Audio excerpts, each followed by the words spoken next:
Hey, everybody, and welcome to another episode of Fri-Date with the wife. In these episodes, my wife and I offer an entrepreneurial couple's perspective on living a more fulfilling and meaningful life.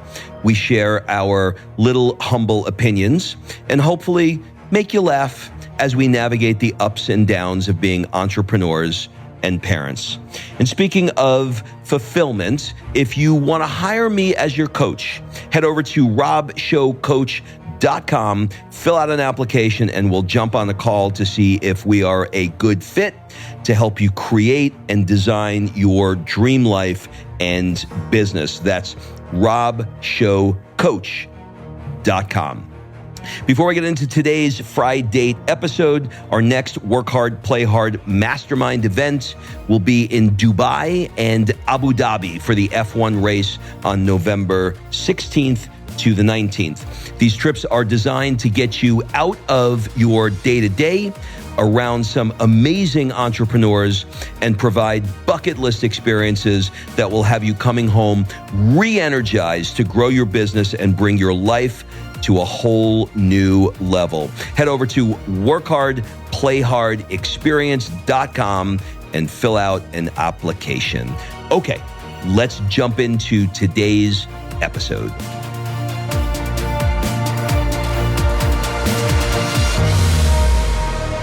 Kimberly Harvey Firestein, good morning. Hi, how are you? I'm so glad you said Firestein and not the other one, the bad one. Did he die? I don't know. I think he might be dead. I don't care. Why Harvey Firestein? Harvey Firestein, for those of you that don't know, is most known for playing the uncle in Mrs. Doubtfire, the Robin Williams movie. Boy, do I miss that man. And he has a voice. It sounds like this. Every time you hear that voice, it's Harvey. You do a pretty good job of that right there. That was pretty amazing. Thank you. And the reason you're talking about him right now is because he's top of mind. You're currently reading his book. And right? the name of his book is one of the, I'm collecting book titles right now, or admiring book titles. And the name of his book, let me remember, is I Was Better Last Night. So he's a playwright. And he found that all the actors who would come to see him or, see his show, and whenever they would talk to the actors who were in the show, they'd say, how'd you like it? And the person would say, oh, it was fantastic. And they would invariably all say, I was better last night. So the book is a memoir of his life, and it's a fantastic book. But that's not the reason. No. We are gathered here today. We are gathered here today to discuss. Oh, you looking at me? To discuss. Oh, okay. I got the cue. So we are going to talk about 3 rituals that we do every week. And they're kind of in different genres of our life, which is good, right? So the first ritual we're going to talk about, we've been doing for, the better half of 400 years. And it's called the morning questions. We've talked about this before on previous episodes, but we're going to highlight it again because even though we've been doing it for so long, like Rob, I remember doing morning questions before Sophia was born. I remember doing morning questions, walking with her stroller through Buckhead, where we used to live in Atlanta, doing morning questions. And now we're sitting at the cafe in Italy, and they're phenomenal. All right. So why do morning questions, and what are they? Before I get to the what are they, let's get into the why behind it.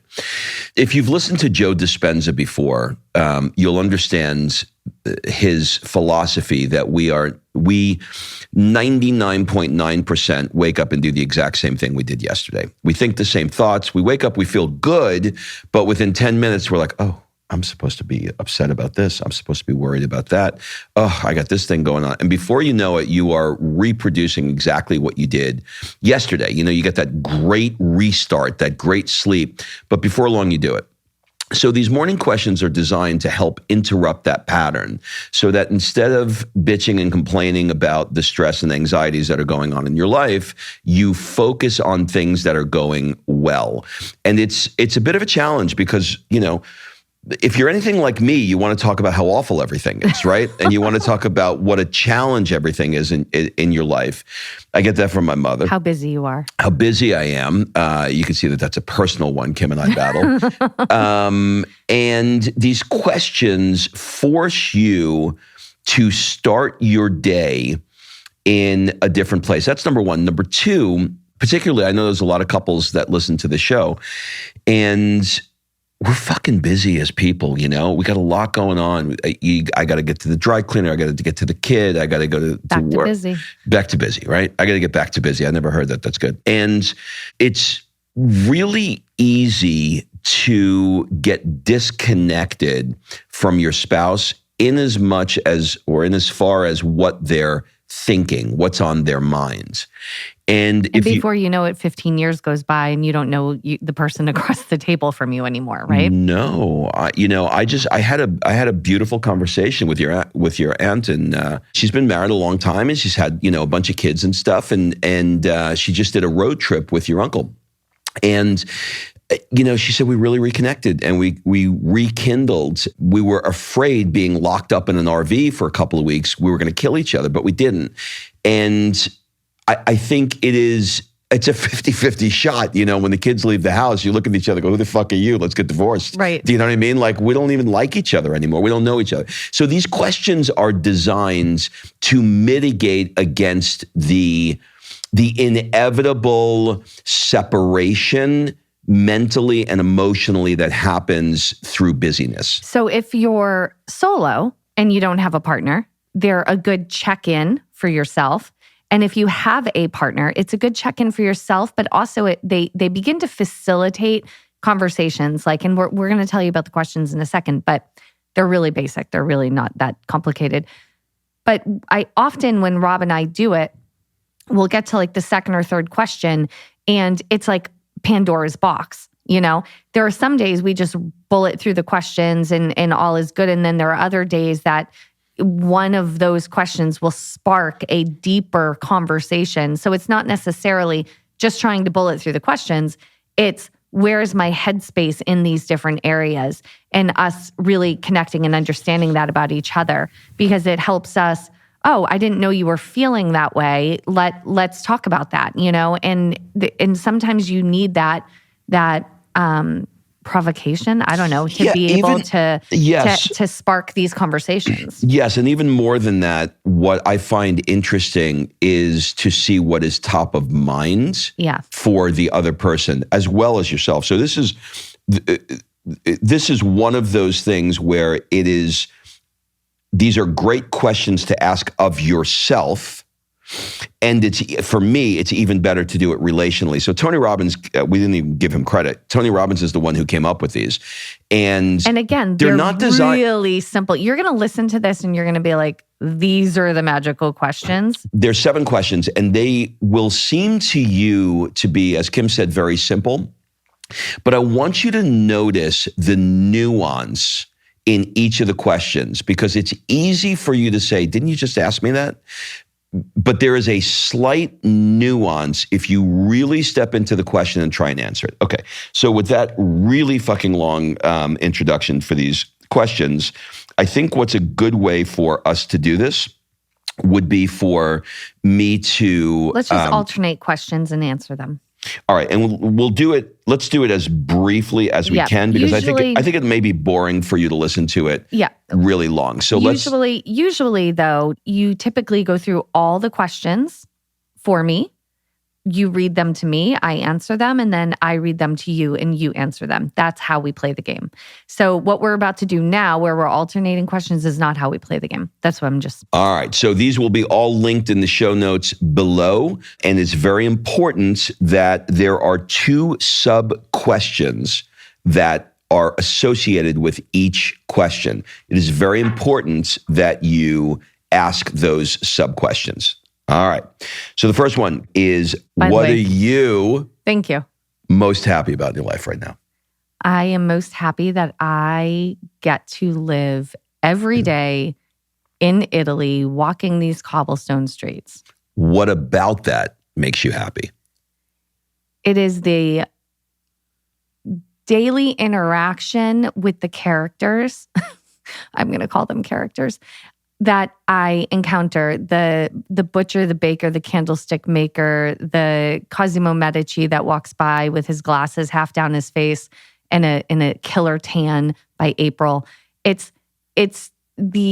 feel like I'm almost in a play, and it's like a choose your own adventure though. And I love it. It keeps me on my toes, and it just fills my soul. And how does that make you feel? This is a culmination of a dream I've had since I was 16. So it makes me feel like, number one, I accomplished it. And two, that it lived up and exceeded every expectation, and it fulfills me. All right. Next one. All right. Robert, what are you most excited about in your life right now? I'm most excited that we just booked Greece. And what about that makes you excited? I love waking up in the morning and getting up a bit before you guys do, getting down to the gym, saying hello to all the breakfast people that are our friends. Hold on. And by the gym, do you mean the broom closet? Where you bring your yoga mat in front of the church, the Greek church outside? Okay. Yeah. I go into a broom closet, I take my yoga mat, and I go outside to the church and try and get a little functional workout in before the sun burns my face off. And I like saying hello to all the Greek people that are taking care of all the breakfast people that are not there because nobody shows up for breakfast until noon. And I love the smells that are there. I don't know. There's something about smells. I don't know what it is. It's the trees or something. I love how it's not humid as long as there's a breeze blowing. I love how I feel in the morning. I love that we stop and get Cora's products, those Greek products. They just feel good on my skin after a shower. They're like, they don't work anywhere else but Greece. There's something about it like that it's just, Google them. They're amazing. Well, don't Google them unless you go into Greece. And that's my answer. Go ahead. And how does that make you feel? Alive.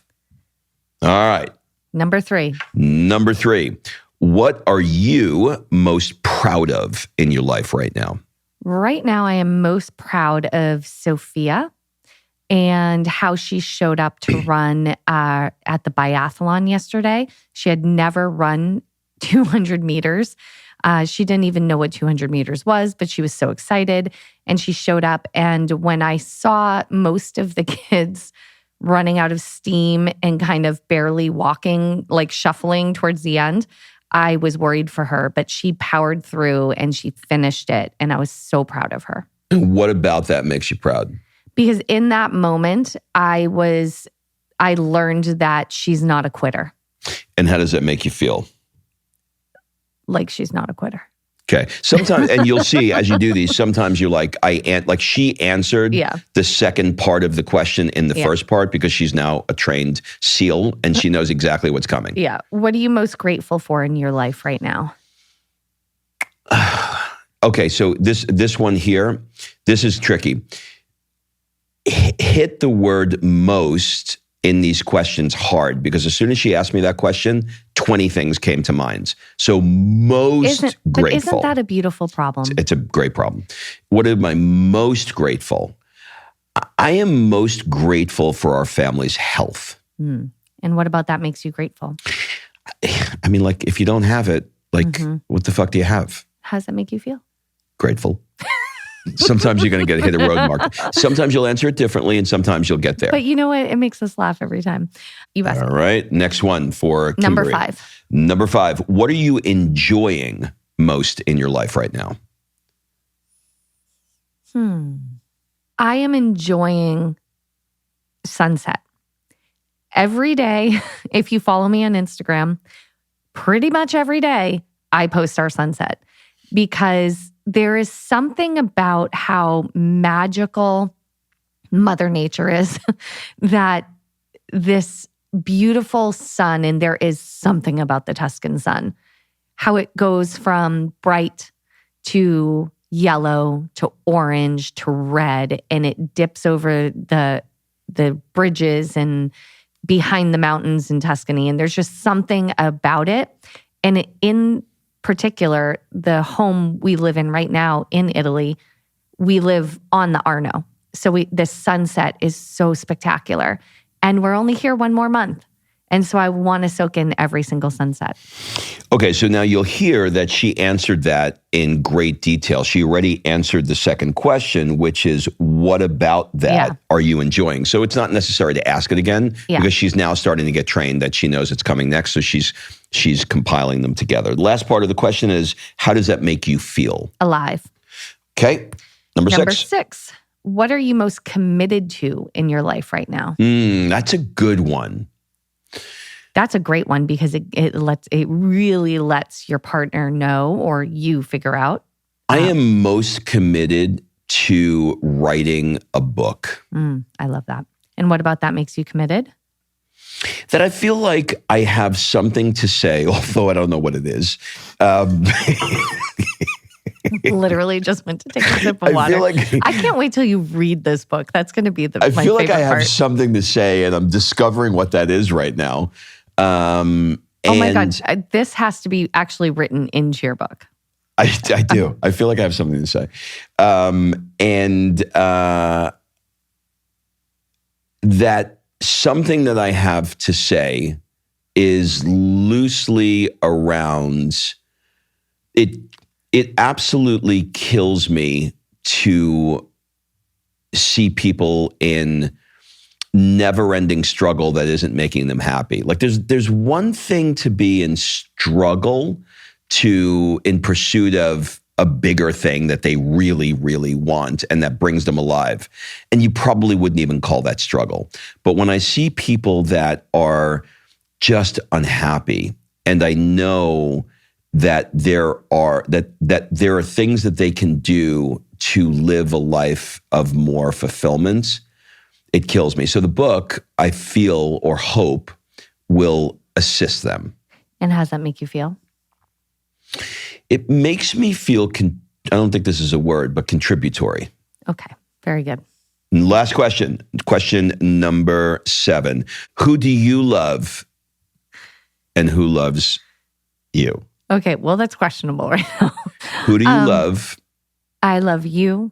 I love Sophia. I love Demi. I love my parents. I love your mom. I love my friends. I love Italy. And who loves me? I think all of those people, for the most part, love me. All right, so those are the 7 morning questions. Now, you can imagine that if you started your day, how long did that take us to do? Probably 15 minutes, somewhere in that range.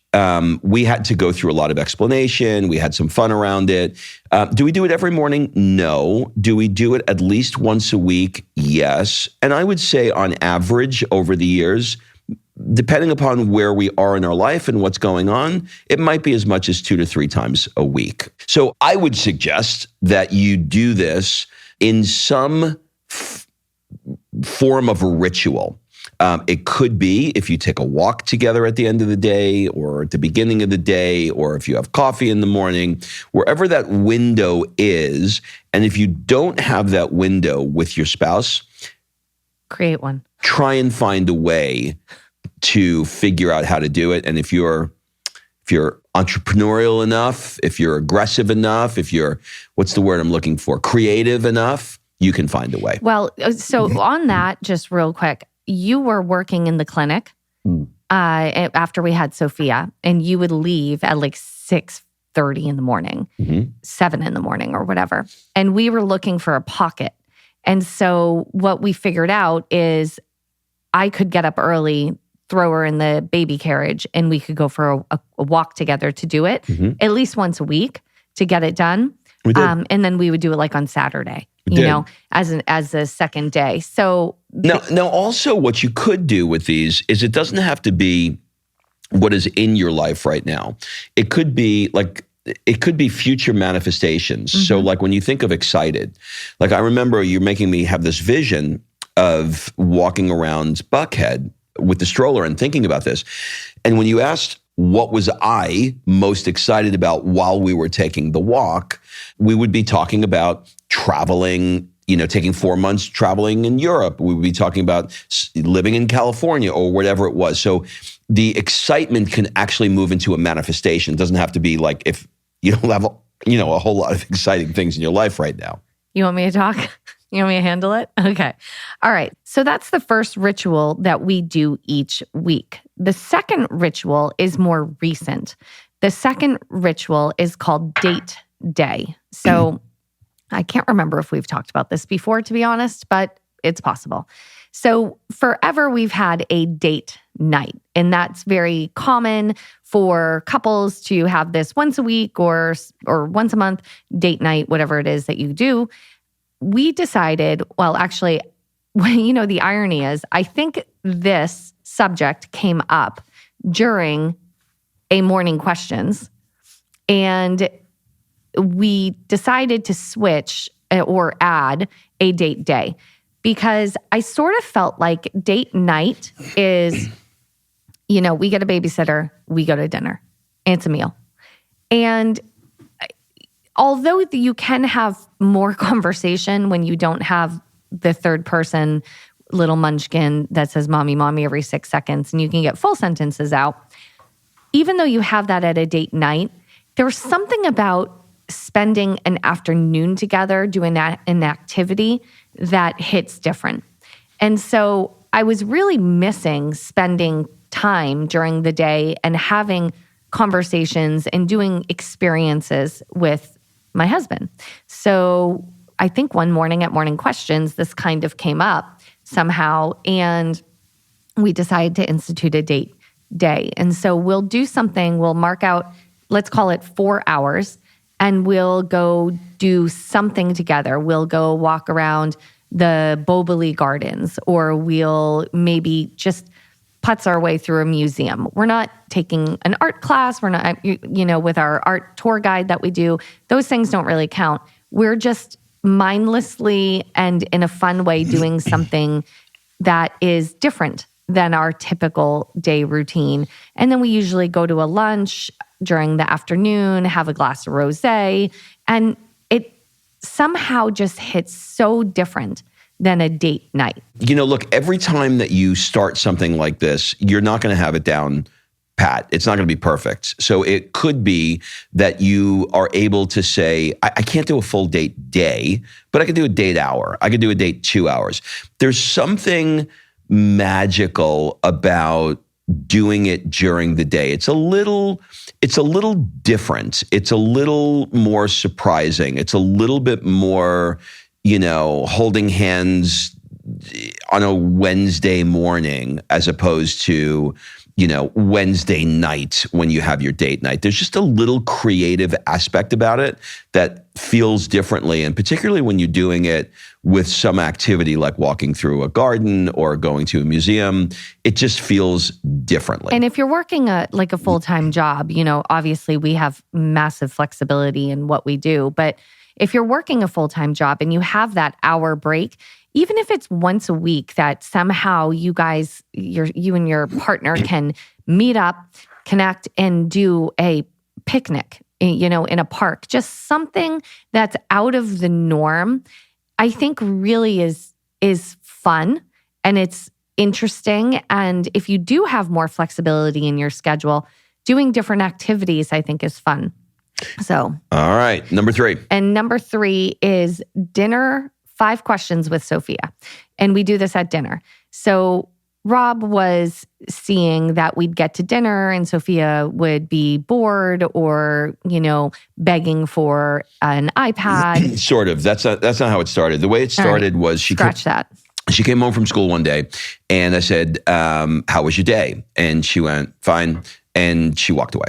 And I was like, okay. And every parent who has a child has had this exchange, and every human being who went to school did this to their parents. Yeah. And it just doesn't work. And for some reason or another, we think that it is okay when we become an adult to ask the question that we didn't want to answer when we were a kid, but it isn't.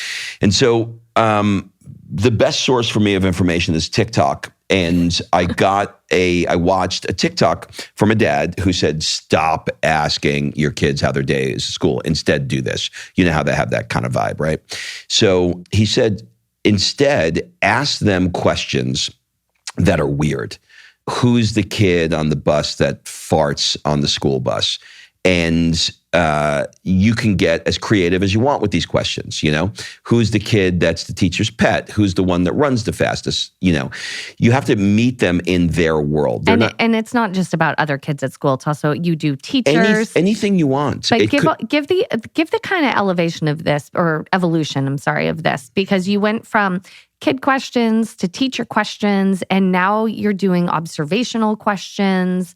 It started with getting her attention by asking things that I know she wants to talk to. Kids love to talk about their friends. It is the thing that is on their minds, and it is, it's peer pressure, it's tribal, it's all kinds of things, right? They also love potty humor. They love funny fart jokes, right? So the more of that stuff you can do, the more you're going to get their attention.